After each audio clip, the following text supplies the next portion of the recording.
Welcome back. Continuing with the first war of independence, in the last class we have discussed about political and religious causes. Today we will discuss about the economic causes, which is also known as the economic exploitation or India's exploitation. What is exploitation? Exploitation means taking undue advantage of anything.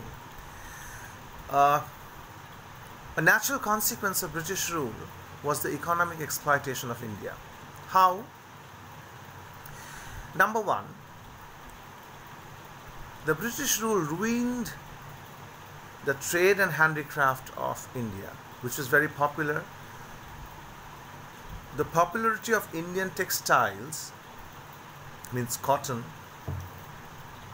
alarmed the policymakers of India. Why? Because they thought that if this goes on, this textile business goes on, India will go on earning money.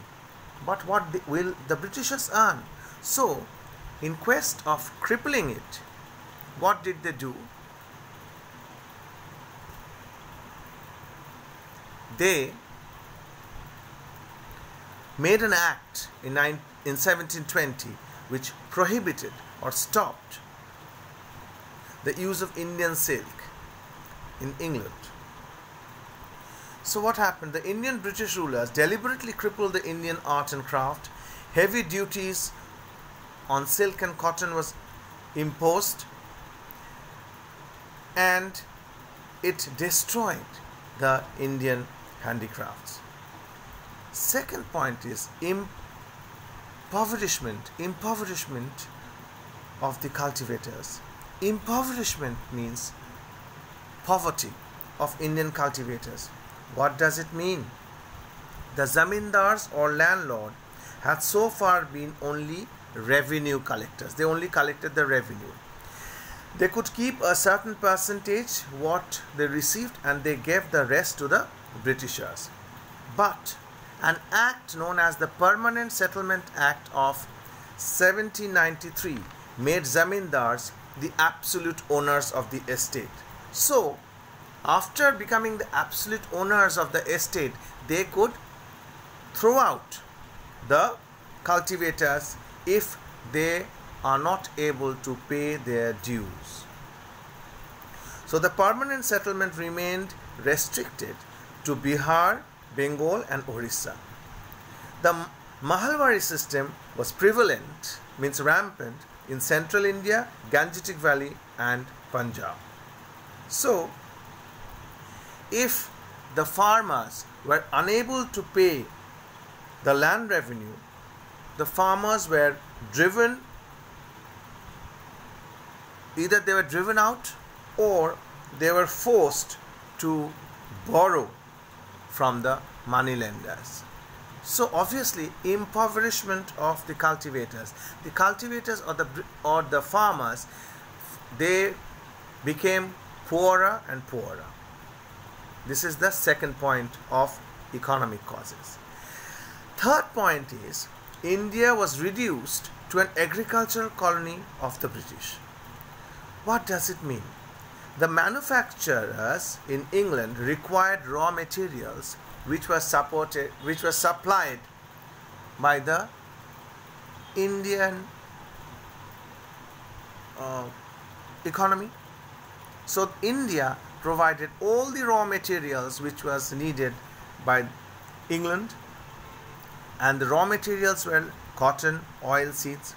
And after Industrial Revolution, British did all that they could to keep India mainly an agricultural country. So no effort was taken from the Britishers to improve the economy of India. Over and over, in years, over the years, they only drained and drained from India. They did nothing but drained Indian economy. Inhuman treatment meted out, given to indigo cultivators. The peasants, means the farmers, were forced to cultivate indigo. Indigo, you know what is blue? The fabric whitener, blue. That blue is a product or a byproduct of indigo.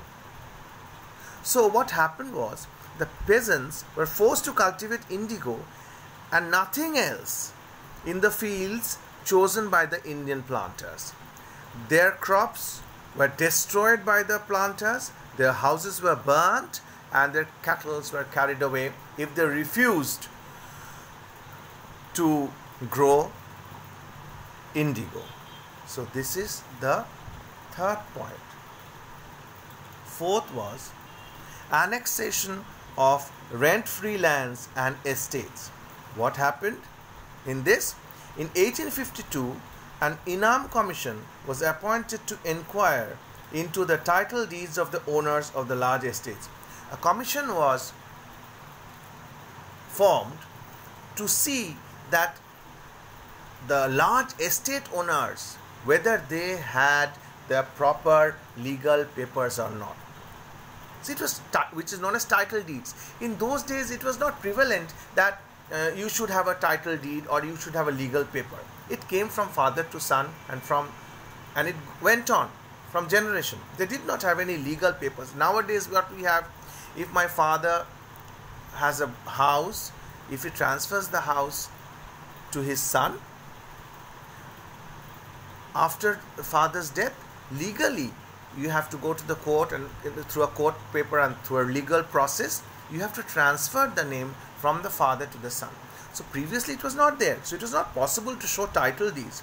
The government did not accept the plea.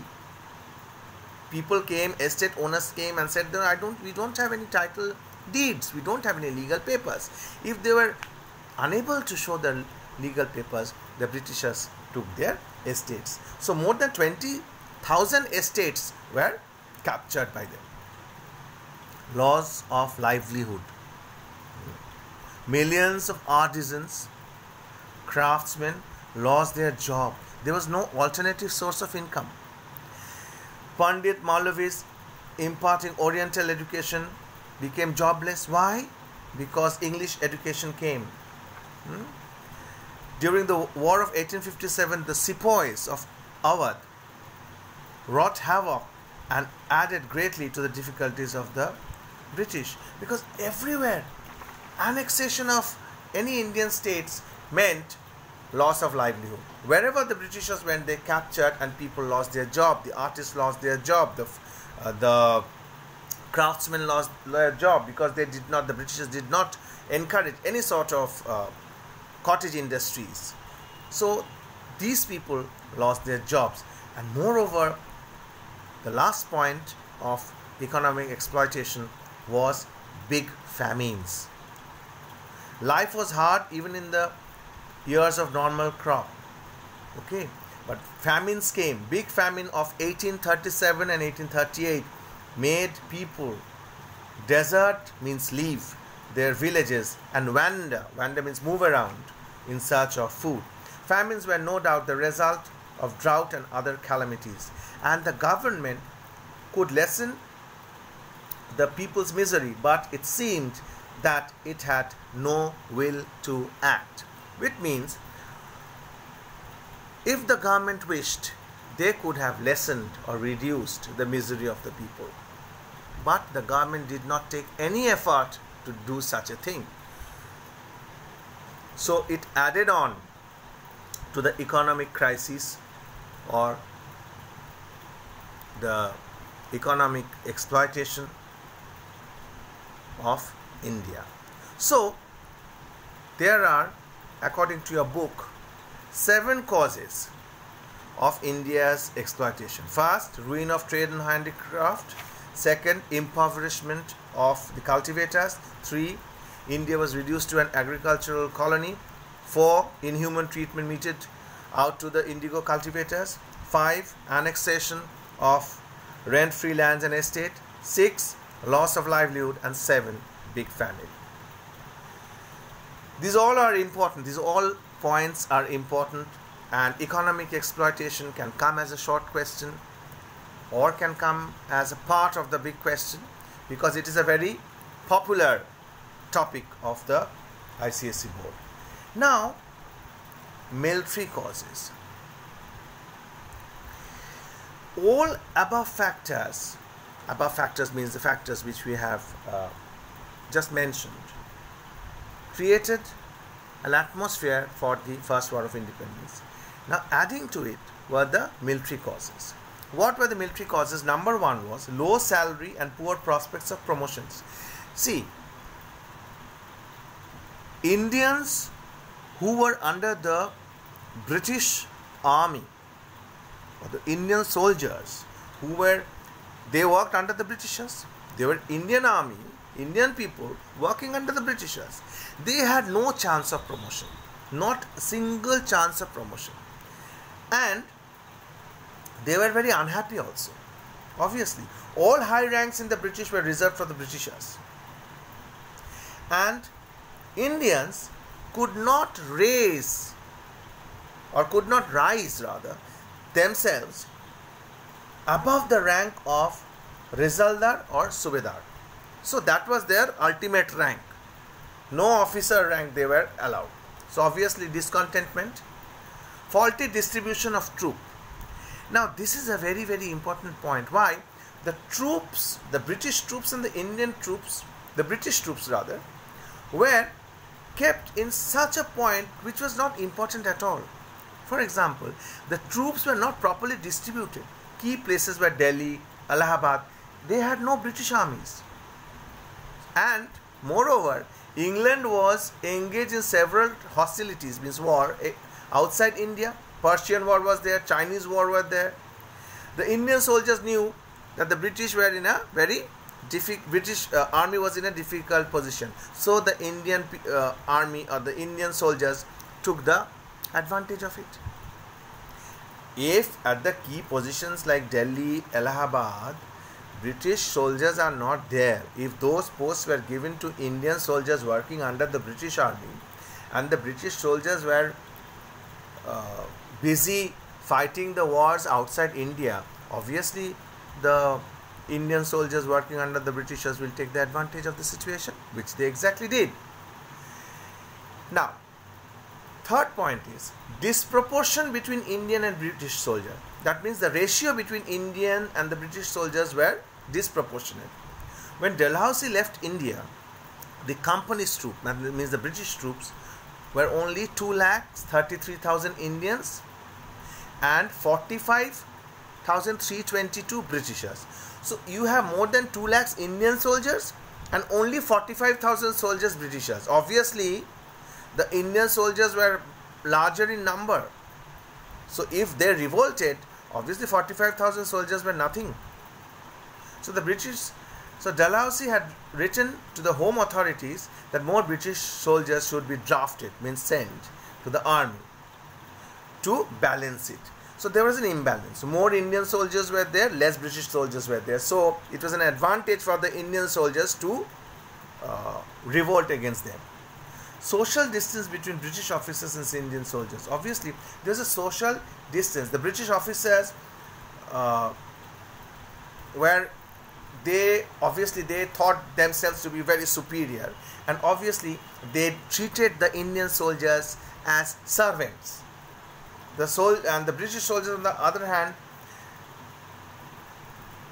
were treated with a great dignity. They were looked up upon. And moreover, the soldiers, on the other hand, were experienced men who had conquered the master's kingdom after kingdom. They had conquered Punjab for the Britishers, and the feeling of sepoys can be known from the proclamation during the Great Revolt. So what does it mean? It means that when the Britishers came,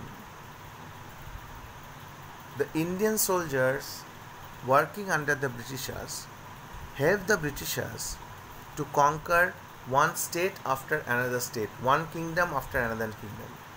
They were the real workers. They knew exactly the place. They knew the techniques of Indian soil. So they helped them to conquer. But when giving a position, when giving a rank, these things came, only the Britishers were taken forward. Only the Britishers were given high ranks. No Indian soldiers were treated well. So obviously it created dissatisfaction. So this was the social distance between the British and the Indian soldiers. Discontent and disaffection in Bengal Army. The name Bengal Army was a misnomer. Misnomer means because Bengal had nothing to do with the personnel of the army. Bengal Army means there is nothing to do with the people of Bengal. The sepoys and officers of Bengal Army were mainly high caste Hindu people of Awadh. During Anglo-Afghan War, they had to cross Sindhu river and go outside India, which they disliked very much because at those times sea voyage were forbidden by the religion, so they did not like it.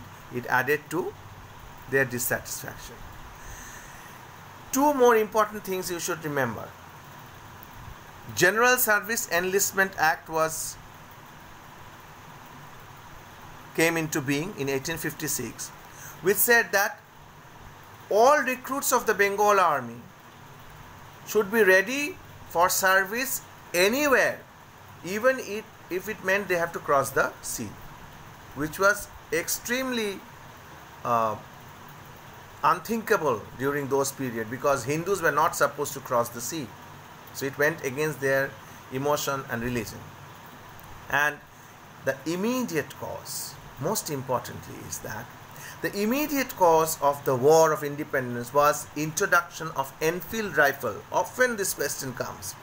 In place of old iron made brown base guns, the cartridge, means the bullets, used were greased with the fat of cows and pigs.